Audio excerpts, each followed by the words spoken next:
Hello viewer, আজকের ভিডিওটি basically হচ্ছে ট্রান্সফরমারে parallel operation with equal voltage ratio related. আমাদের যে কমপ্লেক্স পাওয়ারের একটা আহ, বিতর্কিত একটা ফর্মুলা আছে থেরেজার বইতে দেওয়া, যার কারণে আমাদের প্রবলেমগুলো আমি তো অলরেডি এই টপিকটা শেষ করে দিয়েছি, বাট আমি দেখিয়েছিলাম যে ওখানকার প্রবলেমগুলো সলভ করতে বেশ আহ, দেখা যায় যে আমাদের বিতর্ক নিয়ে আমার সলভ করে দিতে হয়েছে। তো আমার এই ক্লাসগুলো হলো 117 থেকে 126 নাম্বার প্রবলেমগুলো। অ্যাকচুয়ালি থেরেজার বইতে এইখানে যে রুলটা দেয়া আছে সেটা হচ্ছে আমার বিতর্কিত একটা রুল। তো সেই জন্য আমি ভাবলাম যে এই কনফিউশনটা ক্লিয়ার করার জন্য আজকে এই ভিডিওটা করি, যাতে এই প্রবলেমগুলো সলভ করতে মানে 117 থেকে 126 সম্ভবত বইয়ের 96 থেকে 105 নাম্বার প্রবলেম পর্যন্ত যতদূর সম্ভব। তো এই প্রবলেমগুলো নিয়ে যেন আপনাদের কোনো কনফিউশন না থাকে, সেই জন্য বেসিক্যালি আজকের ভিডিওটা। তো এটা দেখুন এবং এই রুল অনুযায়ী আপনার ওই প্রবলেমগুলো সলভ করুন, তাহলে আশা করি আর কোনো প্রবলেমেই এই প্যারালাল অপারেশন রিলেটেড কোনো প্রবলেমেই আপনার কোনো সমস্যা হবে না। তো দেখুন, আমি যে ইকুয়াল ভোল্টেজ রেশিও রিলেটেড যে থিওরি ক্লাসটা আছে সেটা আপনারা যদি দেখেন তাহলে দেখবেন যে সেখানে আমাদের এরকম দুটো ট্রান্সফরমার, প্যারালাল অপারেশনের দুইটা ট্রান্সফরমার, আর এদিক দিয়ে আমরা জানি যে লোড আছে, এদিক দিয়ে আমার লোড, আর এদিক দিয়ে আমাদের যে ভোল্টেজটা, যদিও এই ভোল্টেজ দুইটা সমান, ট্রান্সফরমার এ এবং ট্রান্সফরমার বি এর ভোল্টেজ দুইটা সমান। তো অ্যাকচুয়ালি এরকম ছিল আমাদের এটার সার্কিটটা। তো এইটা আমাদের জেড এ ট্রান্সফরমারের ইম্পিডেন্স, এবং এইটা ছিল আমাদের জেড বি ট্রান্সফরমারের ইম্পিডেন্স, এবং এইদিকের কারেন্টটা ছিল হচ্ছে ট্রান্সফরমার এ থেকে যে কারেন্টটা আসতেছে সেটা হচ্ছে আমাদের আই এ, সরি এখানে এটা হচ্ছে আই এ, এবং এদিক দিয়ে যে কারেন্টটা যাচ্ছে, বি ট্রান্সফরমার দিয়ে যে কারেন্টটা যাচ্ছে সেটা হচ্ছে আমাদের আইবি। এবং এইখানে যে মূল কারেন্টটা অর্থাৎ লোড কারেন্ট, লোডের ভিতর দিয়ে যেটা ফ্লো করতেছে সেটা আমরা দেখতে পাচ্ছি আইএ এবং আইবি এর সাম, অর্থাৎ আইএল এবং আইএল সমান আইএ প্লাস আইবি। তাই না? এগুলো তো খুবই বেসিক জিনিস।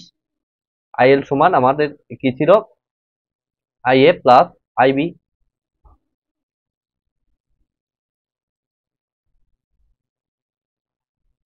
এবং এইখানে যে ভোল্টেজটা ছিল সেই ভোল্টেজটা আমরা ধরেছিলাম সম্ভবত, খুব সম্ভবত ভি2 ছিল। ঠিক আছে, আমার যে থিওরি ক্লাসটা আছে সেখানে আপনারা দেখেছেন। তো প্লেলিস্ট অনুযায়ী আপনারা দেখলে এটা আসলে কোনো বিষয়ই না। দেখুন, আমি এখনই আপনাদের এই কনফিউশনটা ক্লিয়ার করে দিচ্ছি। তো এখান থেকে আমি দেখিয়েছিলাম আমাদের প্রথমত আমরা একটা কারেন্ট ডিভাইড রুল এখানে অ্যাপ্লাই করব। যেহেতু এই দুইটা ভোল্টেজ অ্যাকচুয়ালি আমরা সমান ধরেছিলাম, আমার ঠিক আগের ক্লাসে আমি সমান ধরেছিলাম, তো আমি ওইভাবেই সমান ধরে আমি আই এর ভ্যালুটা আমার হবে just current divide rule use করলে এ ট্রান্সফর্মার ভিতর দিয়ে কারেন্ট মানে অপোজিট সাইডে ইম্পিডেন্স কত, Z B divided by Z A plus Z B into আমাদের কত, মূল কারেন্টটা, মূল কারেন্ট কত আমাদের আইএল থেকে ভাগ হচ্ছে, তো আইএল। ঠিক আছে, তো এটা ছিল আমাদের ফর্মুলা।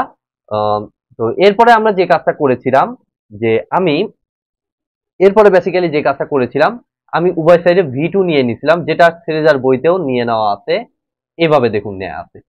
ঠিক আছে, ভি2 ইন্টু আইএ, এবং এই সাইডেও আমার একইভাবে V two into IA, V two into IL, আইএলটাকে যদি একটু আগে লিখি তাহলে আইএল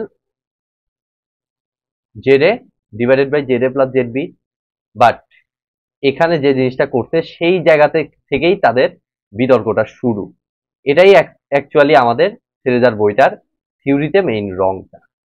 কেননা আপনি যখন ম্যাথগুলো করতেছেন, আমি তো অলরেডি ম্যাথগুলো করিয়েছি, তো সেই ম্যাথ এরপরে ক্লাস থেকে আপনারা পাবেন, যারা পরে আসতেছেন অ্যাকচুয়ালি আমার এইখানে পরে আসতেছেন, আগের ভিডিওগুলো যারা এখনো দেখেননি তাদেরকে আমি বলবো যে এইখানে যে হিসাবটা এখানে একটু খেয়াল করুন, যে এটা হচ্ছে জেড এ, তো জেড এর ভ্যালুটা অ্যাকচুয়ালি হচ্ছে আমাদের, মনে করুন যে 2+J3 এরকম টাইপের একটা ভ্যালু। তো এরকম যদি 2+J3 কমপ্লেক্স রাশি যদি হয়, তাহলে আমরা দেখেছি যে ভি টু আই এ কে পরবর্তী সিরিজের বইতে এস দ্বারা প্রকাশ করা হয়েছে। বাট কমপ্লেক্স ফর্মে যদি থাকে তাহলে কি আমি এটাকে ভি টু আই এ কে এস কমপ্লেক্স পাওয়ার বলতে পারি? আমরা কিন্তু পারি না, কেননা আমরা এসি সার্কিটে দেখেছিলাম এইটার উপরে যদি আমরা কনজুগেট দেই, S is equal two V I conjugate, তখনই কেবলমাত্র সেটাকে আমরা এস বলতে পারি। সেটা কিন্তু লজিক্যাল ব্যাখ্যা আমার এসি সার্কিটে আছে। ঠিক আছে, তো এই কাজটা বেসিক্যালি আমাদের আগে করতে হবে। অর্থাৎ এখানে ঠিক আছে, বাট আমার এখানে যে কাজটা করব আই এর সমান এই ইকুয়েশনটা পর্যন্ত লেখা ঠিক আছে, এরপরে আমি ইকুয়েশনের উভয় পক্ষে আছে এই লাইনে না করে আমি পরের লাইনে করি, এটা এরকমই। আর এখান থেকে ভি টুটা আপাতত কেটে দেই। এখন আমি সমীকরণের উভয় পাশে আমি কি করব, কনজুগেট করে নিব। ঠিক আছে, এই কাজটা তো আমরা করতেই পারি। ঠিক আছে, তাহলে এটা উপর আমার কি হচ্ছে, কনজুগেট আসতেছে। তো কনজুগেট আসার পরে যে কাজটা করব, এখানে আমি উভয় পক্ষে ইকুয়েশনের উভয় পক্ষে আমি বি টু নিয়ে নেব। এই জায়গাটাই আমার থ্রেজার বইতে রং করে দেওয়া আছে এবং তার কারণে প্রবলেম গুলো আমাদের আরো বেশি বিতর্কিত হয়ে গেছে। তো এখন দেখুন আমি স্টেপ বাই স্টেপ কিভাবে ক্যালকুলেশন করি। তাহলে V two into I A মানে আমরা বলতে পারি ভি টু এই যে টার্মিনাল ভোল্টেজ, আর হচ্ছে আই এ, এটা মানে আমরা তার মানে আমরা এস এ বলতে পারি।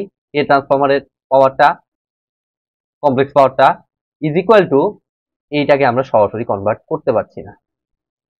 তো এটার জন্য আমি আরেকটা ব্যাখ্যা দিব। আমি যদি কোনোভাবে V two into IL conjugate লিখতে পারি তাহলে আমাদের কাজ হতো, বাট আমরা কি শিওর আমরা কি এইভাবে এটাকে আইএল মানে এটা অ্যাকচুয়ালি ফর্মটা হয়ে গেছে কেমন, এ একটা জটিল সংখ্যা কমপ্লেক্স নাম্বার, এ হচ্ছে আমাদের আইএল, আর Z A by Z A plus Z B এটা আরেকটা কমপ্লেক্স নাম্বার। ঠিক আছে, যেটাকে আমি বি মনে করলাম, এই Z A by Z A plus Z B কে আমি আরেকটা কমপ্লেক্স নাম্বার বি মনে করলাম। তো এ বি কনজুগেট এটা সমান কি আমি এ কনজুগেট ইন্টু বি কনজুগেট বলতে পারি কিনা সেটাই আমি এখন ভেরিফাই করব। ঠিক আছে, যদি হয় তাহলে আমাদের কাজ হয়ে যাবে, আমাদের ফর্মুলা তৈরি হয়ে যাবে। তো দেখুন এটাকে করা যায় নাকি দেখবো। তো তার জন্য দেখুন আমাকে যে কাজটা করতে হবে, এর একটা ভ্যালু ধরে নিতে হবে। তো আমি মনে করলাম এর ভ্যালুটা আমি ধরে নিলাম 10 অ্যাঙ্গেল, এ সমান আমি ধরে নিলাম কত, 10 অ্যাঙ্গেল কথা কথা কত ধরবো, 30 ডিগ্রি মনে করলাম। ঠিক আছে, 10 অ্যাঙ্গেল 30 ডিগ্রি, যেহেতু কমপ্লেক্স নাম্বার এই একটা। একইভাবে এটা বেসিক্যালি এখানে আইএল, আর বি আরেকটা কমপ্লেক্স নাম্বার আমি ধরবো, যেটাকে আমি মনে করতেছি ধরুন কত ধরবো, আমি মনে করলাম 5 অ্যাঙ্গেল -40 ডিগ্রি ধরে নিলাম। এখন দেখুন তো আমরা লেফট হ্যান্ড সাইড আর রাইট হ্যান্ড সাইডটা এখানে একটু প্রুফ করি। তাহলে দেখুন তো আমি যদি এবি কনজুগেটটা বের করি, এটা অ্যাকচুয়ালি আমার কত দিচ্ছে, এটা এটা দেখাটা আমাদের ইম্পর্টেন্ট, সেই জন্যই আমি দেখাচ্ছি। তো এবি কনজুগেটটা দেখুন আমাকে রিটার্ন করতেছে, ফার্স্টে এই দুইটা গুণন হবে, তাহলে 5 10 50, এটা হচ্ছে শর্টকাটে করতেছে, আপনি চাইলে ক্যালকুলেটর করে দিতে পারেন, একই রেজাল্টই আসবে।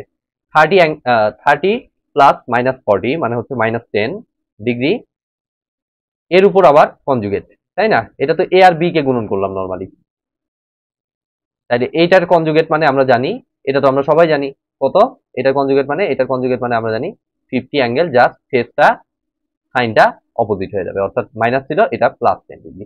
তাহলে এ বি কনজুগেটের ভ্যালু পাইলাম। এবার আমি দেখবো এ কনজুগেট ইন্টু বি কনজুগেট। তো দেখুন আমি যদি এ কনজুগেট ইন্টু বি কনজুগেট হিসাব করি তাহলে আমার কত দিচ্ছে। তো এর ভ্যালু দেখুন আমার জানা 10 অ্যাঙ্গেল 30 ডিগ্রি, তাহলে এটা এ কনজুগেট তাহলে হবে 10 অ্যাঙ্গেল -30 ডিগ্রি, তাই না? এগুলো তো খুবই সিম্পল জিনিস, 10 অ্যাঙ্গেল -30 ডিগ্রি। আর বি এর ইয়েটা হচ্ছে আমাদের 5 অ্যাঙ্গেল -40 ডিগ্রি, তাহলে বি কনজুগেট অবশ্যই হবে বি 5 অ্যাঙ্গেল +40 ডিগ্রি। এখন এটাকে হিসাব করলে কত হয় দেখুন, 5 10 50, আর ফেস দুইটা যদি যোগ হয় তাহলে আমার আসতেছে 40 থেকে 30 বাদ দিলে 10 ডিগ্রি। দ্যাট মিনস আমরা কিন্তু প্রুফ করতে সক্ষম হইলাম A B conjugate is equal to A conjugate into B conjugate. ঠিক আছে, তো আমি একদম সেফলি এটাকে জাস্ট আইএলটাকে আমি এভাবে লিখতে পারি, এই হোল কনজুগেট সমান আমি বলতে পারি IL conjugate into Z A divided by Z A divided by Z A plus Z B এর উপর কনজুগেট,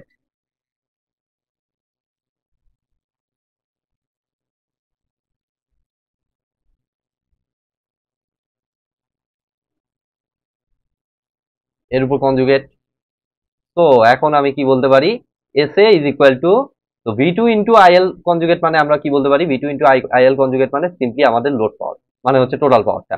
ঠিক আছে, দ্যাট মিনস আমাদের টোটাল অ্যাপারেন্ট পাওয়ার হচ্ছে আমাদের এস ইন্টু, ফর্মুলাটা কিঞ্চিত চেঞ্জ হয়ে আমাদের কি দাঁড়াচ্ছে, এটা তো ভুল হয়েছে, এটা তো জেড বি। দেখুন আমি একটু কারেকশন করে নেই, এটা জেড বি,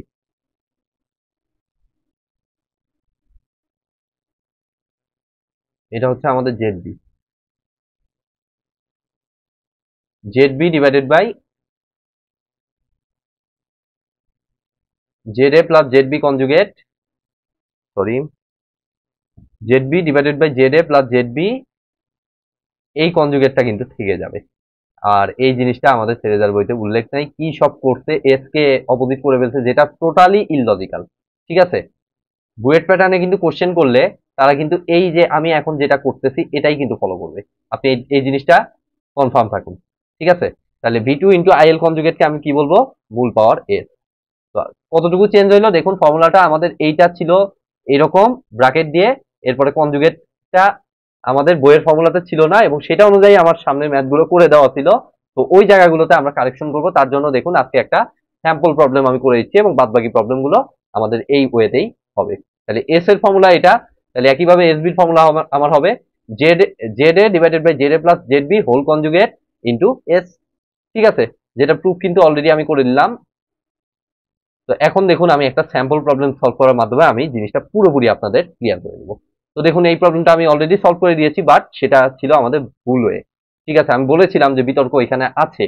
ঠিক আছে, তো দেখুন এটাকে তাইলে কিভাবে আমরা ট্যাকেল করব।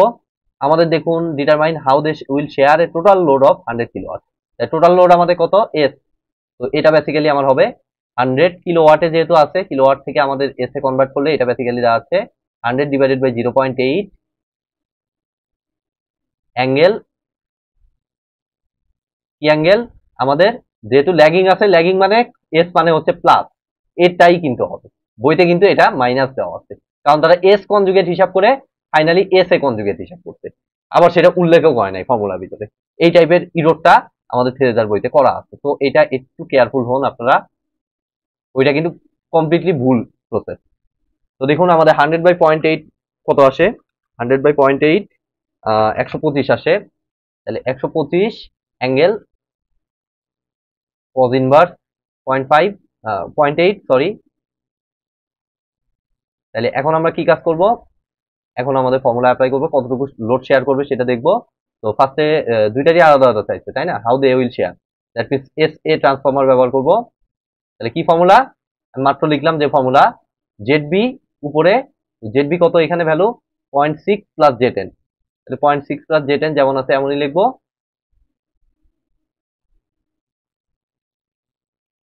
আর নিচে হচ্ছে সবগুলো ইম্পিডেন্সের যোগফল, তাহলে 0.6 প্লাস জে10 প্লাস 0.5 প্লাস জে3। তাহলে এটার উপর কি ফর্মুলায় মাত্র কি দেখাইলাম, এটার উপর অবশ্যই কনজুগেট দিতে হবে। ঠিক আছে, মাস্ট কনজুগেট দিতে হবে, তা না হলে অঙ্ক ভুল হবে, বলে দিলাম বারবার। ঠিক আছে, ইনটু আমাদের 125 angle cos inverse 0.8, angle cos inverse 0.8। তাহলে এখন যদি আমরা এটাকে হিসাব করি, তাহলে আমাদের দেখুন আমি হিসাব করতেছি, এইটাকে আপনি সরাসরি ক্যালকুলেটর বসাতে পারবেন না, আগে আপনার এইটা হিসাব করে নিতে হবে, তারপর কনজুগেট ইউজ করে আপনাকে করতে হবে। তাই দেখুন আমি ক্যালকুলেটারে 0.6 প্লাস জে10 ডিভাইডেড বাই 0.6 প্লাস জে10 প্লাস 0.5 প্লাস জে3 বের করলাম, দেন এটাকে ক্যালকুলেটর থেকে কনজুগেট মোডে নিয়ে কনজুগেট অ্যান্সারের মাধ্যমে এটা বের করলাম, ইনটু আমাদের হচ্ছে 125 অ্যাঙ্গেল cos ইনভার্স 0.8। তাহলে আমাদেরকে রিটার্ন করতেছে, দেখুন আমি আর থিটা ফর্মে নিয়ে নিচ্ছি, তাহলে আমাদেরকে রিটার্ন করতেছে 95.98, 95.984 অ্যাঙ্গেল প্লাস 35.467 ডিগ্রি। এত কিসে ইউনিট ছিল, এটা এসটা কেভিএ তে। ঠিক আছে, যেহেতু এটা কিলোওয়াটে ছিল 100 কিলোওয়াট, তাহলে এটা আমাদের কেভিএ। তো একইভাবে আমরা এসবিটা কিভাবে হিসাব করেছিলাম, সিম্পলি আমাদের সরি, এসবিটা হচ্ছে আমাদের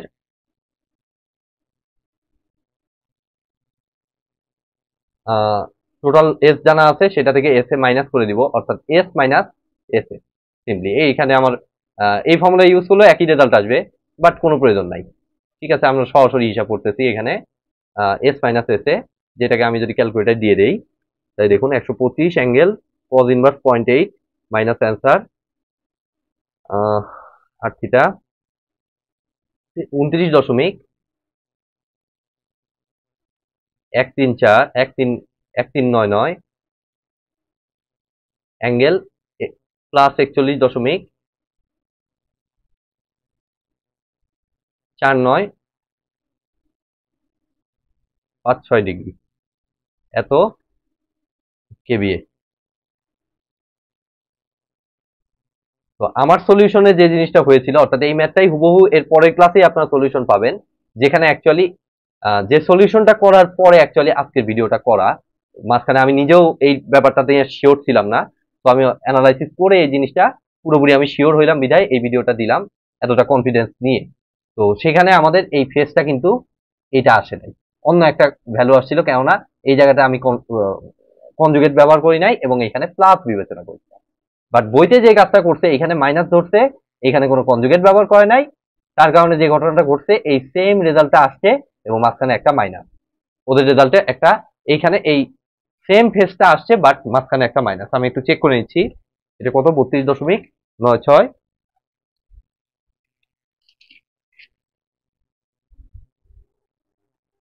সরি 35.467, আর ওদের আসছে -35.5, 96 অ্যাঙ্গেল। হ্যাঁ, দেখতে পাচ্ছেন? ঠিক আছে, বইটা চেক করলে আপনারা এটা বুঝতে পারবেন। ঠিক আছে, তো আমি বারবার করেই এখন আমি বলতেছি, দেখুন আমি যদি একটু স্লাইডে একটু ব্যাক যাই,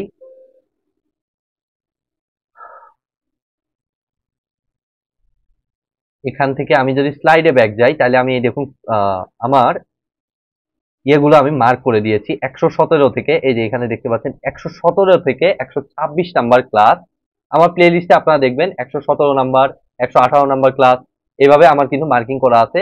এই ক্লাসগুলোতে আমার এই এস এর ভ্যালুটা আপনারা একটু কাইন্ডলি একটু অ্যাডজাস্ট করে একটু কারেকশন করে নেবেন।